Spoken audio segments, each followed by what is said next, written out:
Grant, how does it feel and what does it mean to you to have sent your adopted country through to its first World Cup final? Oh, just for the fans and the 4 million people in New Zealand, I think, the supporters, that wins for them. The support has been overwhelming, and I think there's been a lot of talk about us just making the semis and never quite kicking on. So I know it means a lot to the team, but you could see the emotions in the stands today. It means a lot to a lot of people in New Zealand. So hopefully we can repay the faith in the final as well. Can you tell us about the moment that you hit the winning runs? What were you feeling? I think that's the first moment that you actually feel a release of emotion. I think cricket's the sort of game where you have to be quite unemotional in your approach. And it was a great feeling. It was a great feeling to look at the team and look at the crowd and sort of savour that moment and realise that we're through to the finals. Grant, how does it feel here? How does it feel to have played probably the most famous shot in New Zealand's cricket history?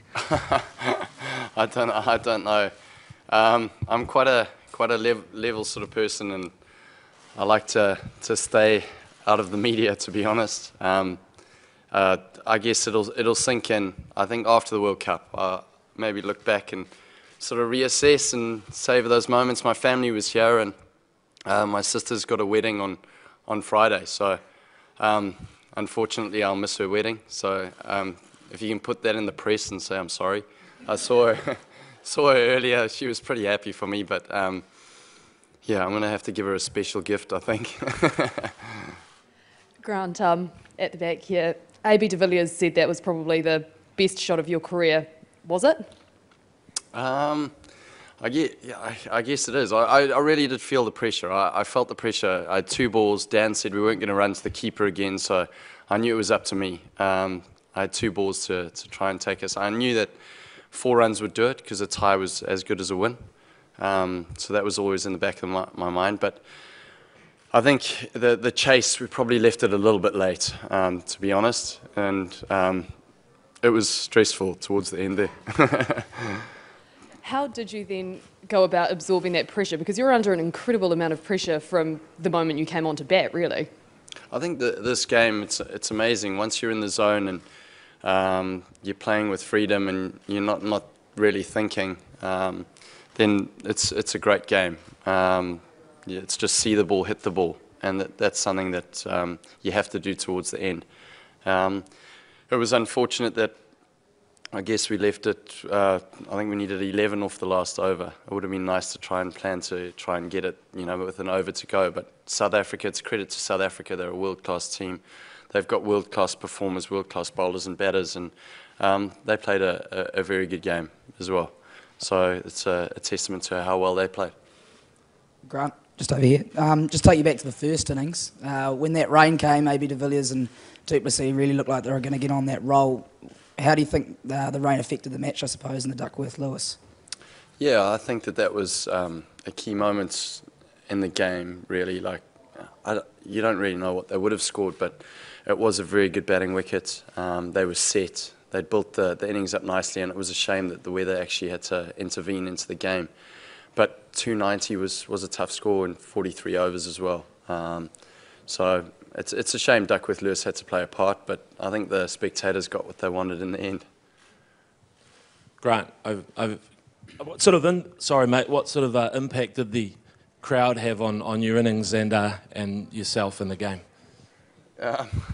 The crowd was amazing. When you're out there, someone said it was like a jungle when we played Australia. And fortunately, the Australian game, when we played there, we got a taste of what it was like. It's an amazing crowd, amazing place to play cricket. Grant, over here. What does it say about the depth in the team that different people can sort of show up and do things like that? It's not the same guys doing it day in, day out. I think every team in the World Cup, they have their match winners. And on the day, we saw Modern Guptill just take the game away from West Indies, and I think we can expect the same in the final. There'll be some match winners there and some people that do some special, or players that do some special things in the final. and that'll be essentially the performance that will take the game away from the opposition. We do have a lot of match winners, and I think guys have played exceptionally well during this World Cup. I think our bowlers have set up things quite nicely for us. But Brendan's been batting well now. Guppy, Ross is looking good. We've got a very solid team, solid lineup, and then our finishers with Anderson and Ronke. Grant, just here. Can you just sort of talk about after you hit the winning shot and you sort of gave it both arms, and then Dale Steyn was on the ground, you sort of lifted him up? What was sort of said in that moment? It just sort of encapsulated the whole sort of spirit of the game, I guess. Oh, I think you have to feel compassion for, humble in victory, humble in defeat. So it's just part of, I guess, who I am. Felt quite sorry for him. Felt quite sorry for a lot of the South African guys for losing the game. Could have been us, could have been me sitting there having missed the last 2 balls, and I would have been pretty gutted as well, along with 40,000 people in the stadium, I'm sure. So, yeah, I just felt a little bit of compassion towards him. It means a lot to them. Obviously, they've never made a final, and we wanted it just as bad as they did. So, yeah, that's what it was all about. Grant, you've played in both countries that were out there tonight at a high level. Do you think there's something different about the culture of South African cricket, that even when they play properly, they come out on the wrong end of the equation, or have they just lost a hell of a game of cricket? I think that's the game of cricket. There's things that happen, small moments in the game. That catch. I mean, the catch when Anderson was dismissed. I think we were reviewing it to see if it hit the wire. I mean, if it had hit the wire, some things just go against you. I was dropped a couple of times towards the end there. So I think that's just the game of cricket. Things happen, and you can't look at the result all the time. I think you can't be too result driven.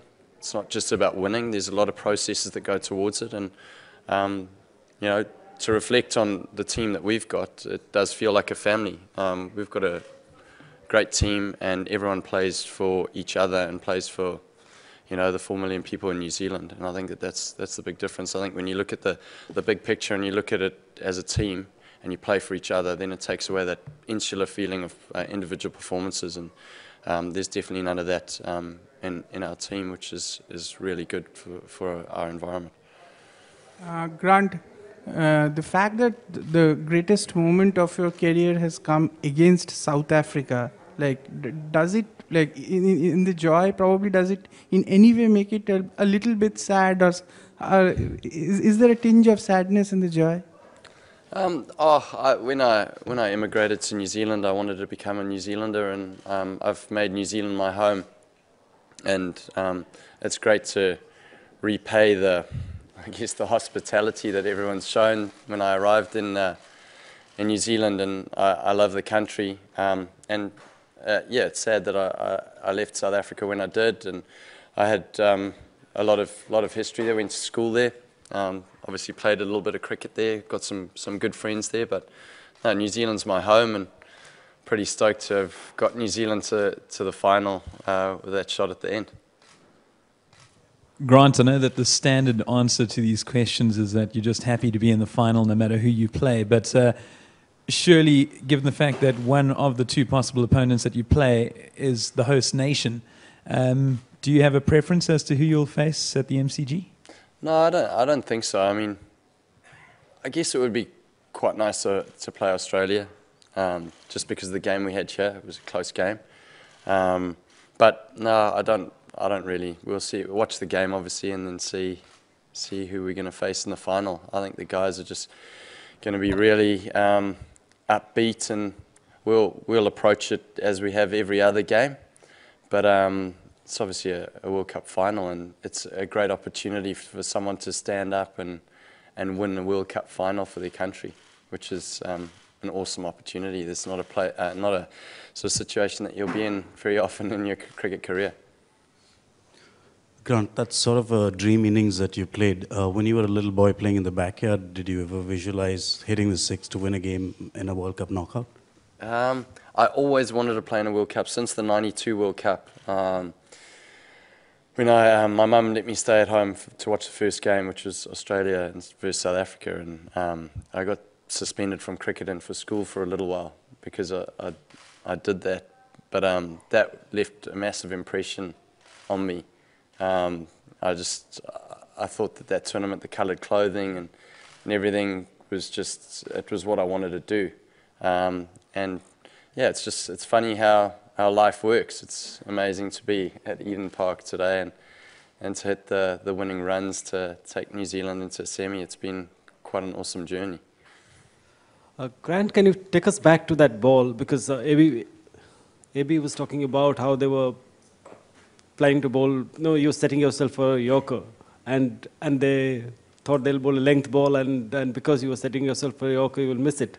Did you see that ball coming? Were you know, what happened in that moment? It's just I've had relative success in T20 cricket for Wellington. It's just, I guess I changed my game a little bit at the death when you can free yourself up. I was looking to hit that ball for 6 or 4. I was just going to line it up, and wherever it was going over the boundary, hopefully. I didn't want to be there 70 not out and not winning this game. That was not a position I wanted to be in. Did you see that ball coming? That kind of ball coming, length ball coming there? You don't premeditate with batting. It's just, yeah, the less you think, the better. Grant, yeah, you've been... Grant, talk us through what's happening in the change room right now. I haven't spent much time in the change room, but there was a bit of music on and boys were pretty upbeat, bit of hugging.